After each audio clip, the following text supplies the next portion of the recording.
আজ শুক্রবার শুরু হচ্ছে চলতি বছরের উচ্চ মাধ্যমিক পরীক্ষা। স্কুল জীবনের শেষ বড় পরীক্ষা হলেও ভবিষ্যতে ক্যারিয়ার গড়ার জন্য এর যথেষ্ট গুরুত্ব রয়েছে। তাই পরীক্ষা নিয়ে পরীক্ষার্থী এবং তাদের বাবা মায়ের উদ্বেগও রয়েছে। সেই কথা মাথায় রেখেই একেবারে শেষ মুহূর্তে কি কি করণীয় এবং পরীক্ষা কেন্দ্রে কি কি মাথায় রাখা জরুরি সেই বিষয়ে বেশ কিছু গুরুত্বপূর্ণ পরামর্শ দিয়েছেন শিক্ষাবিদ পার্থ কর্মকার।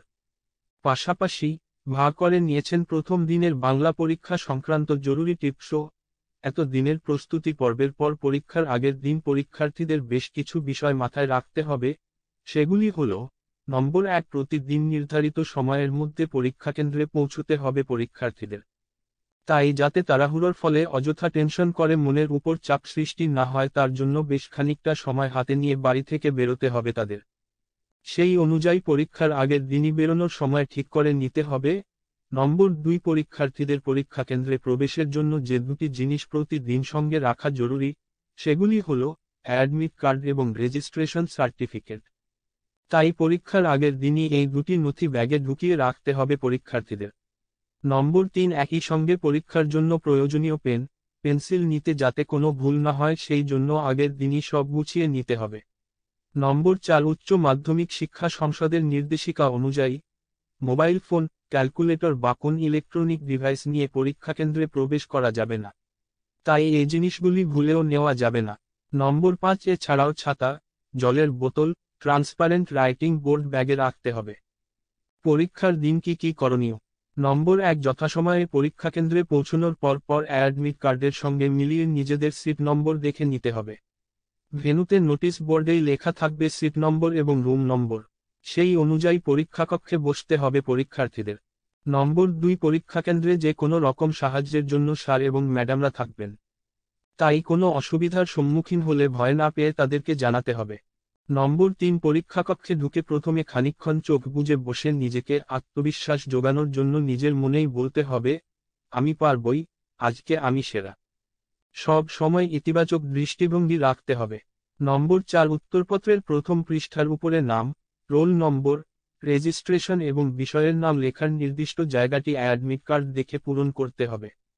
উত্তরপত্রের প্রথম পৃষ্ঠার পিছনের পৃষ্ঠা থেকে উত্তর লেখা শুরু করা যাবে না।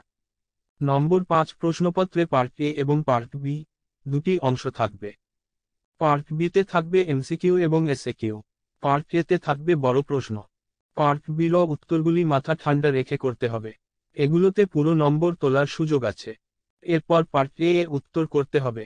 এই ক্ষেত্রে প্রত্যেকটা প্রশ্ন ভালো করে পড়ে নিয়ে যেগুলিতে পার্ট প্রশ্ন আছে সেইগুলি উত্তর করার চেষ্টা করলে নম্বর বেশি হবে। নম্বর 6, উচ্চ মাধ্যমিকের জন্য ছোট উত্তরপত্র দেওয়া হবে। তাই আলাদাভাবে লুডশিট লাগবে। সেই লুডশিট এ রোল নং এবং নাম লিখতে হবে। এছাড়া পৃষ্ঠা নম্বর দিলে খাতা গোছানোর সময় সুবিধা হবে। নম্বর 7, উত্তরপত্রের মার্জিনে কালি ব্যবহার না করে ভাঁজ করে মার্জিন করাই বুদ্ধিমানের কাজ। নম্বর 8, সুন্দর হাতের লেখা, সঠিক উত্তর, নির্ভুল বানান পরীক্ষায় বেশি নম্বর পেতে সাহায্য করবে। নম্বর 9, পরীক্ষায় কালো এবং নীল কালি ব্যবহার করা ভালো। কখনোই সবুজ অথবা লাল কালি ব্যবহার করা যাবে না। নম্বর 10, পার্ট প্রশ্নের ভিতর 3টি প্রশ্ন থাকলে উত্তর লেখার সময় 3টি প্যারাগ্রাফ করে তার উত্তর লিখতে হবে।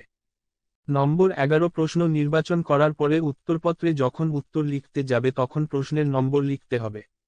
নম্বর 12, পরীক্ষা শেষের পর রিভিশন দেওয়ার মতো সময় রাখতে হবে। নম্বর 13, যে পরীক্ষা হয়ে যাবে তা ভালো হলো না খারাপ, সেই ভেবে অযথা সময় নষ্ট করা যাবে না। এতে মানসিক চাপের সৃষ্টি হতে পারে।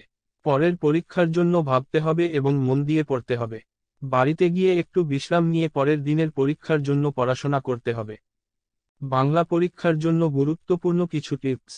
নম্বর 1, যে কোনো কবিতা, গল্প, প্রবন্ধ, নাটক থেকে উত্তর করবার সময় অধিকাংশ ছাত্রছাত্রী কবি শরৎচন্দ্র বলেছেন কিংবা গদ্য রচনার ক্ষেত্রে সাহিত্যিক বঙ্কিমচন্দ্রের রাধারানী গল্পে এভাবে উত্তর শুরু করে, জানা লেখাই শ্রেয়। এক্ষেত্রে গল্প হলে বলতে হবে গল্পকার, নাটক হলে বলতে হবে নাট্যকার, কবিতা থেকে উত্তর করলে লিখতে হবে কবি। নম্বর 2, এমসিকিউ উত্তর লেখার সময় কেবলমাত্র সঠিক উত্তরটি নির্বাচন করতে হবে। সম্পূর্ণ বাক্য লেখার দরকার নেই। নম্বর 3, যে প্রশ্নে একটি বাক্যে উত্তর লিখতে হবে সেক্ষেত্রে সেই অংশটি কোথা থেকে নেওয়া হয়েছে, লেখকের নাম কি, তা লেখা আবশ্যিক নয়।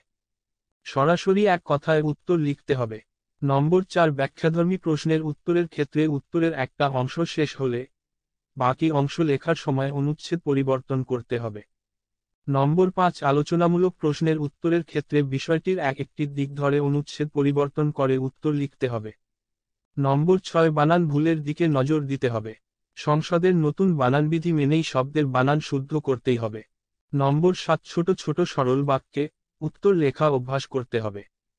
জটিল দীর্ঘ বাক্য উত্তর না লেখাই ভালো। আর তৎসম শব্দ ব্যবহার করলে দোষ নেই, তবে দৈনন্দিন ব্যবহার্য শব্দগুলির প্রয়োগ ঘটাতে পারলে উত্তর অনেক বেশি ভালো হবে। নম্বর 9, ভাষা সাহিত্যের ক্ষেত্রে বর্ণগুলি পরিচ্ছন্নভাবে লিখতে হবে, যাতে পরীক্ষক এক ঝলকে প্রতিটি শব্দ চিনতে পারেন। নম্বর 10, বক্তব্যকে সুস্পষ্ট ও প্রাঞ্জল করবার জন্য যথাযথভাবে যতিচিহ্ন দেওয়া দরকার, অর্থাৎ দাড়ি, কমা, সেমিকোলন এগুলো ঠিক ঠিক জায়গায় সঠিকভাবে উপস্থাপন করতে হবে। নম্বর 11, মূল উত্তরের তুলনায় প্রাসঙ্গিক কথা বেশি হলে উত্তরের মান নষ্ট হবে। নম্বর 12, সর্বোপরি প্রশ্ন অনুযায়ী সরাসরি উত্তর লিখতে হবে।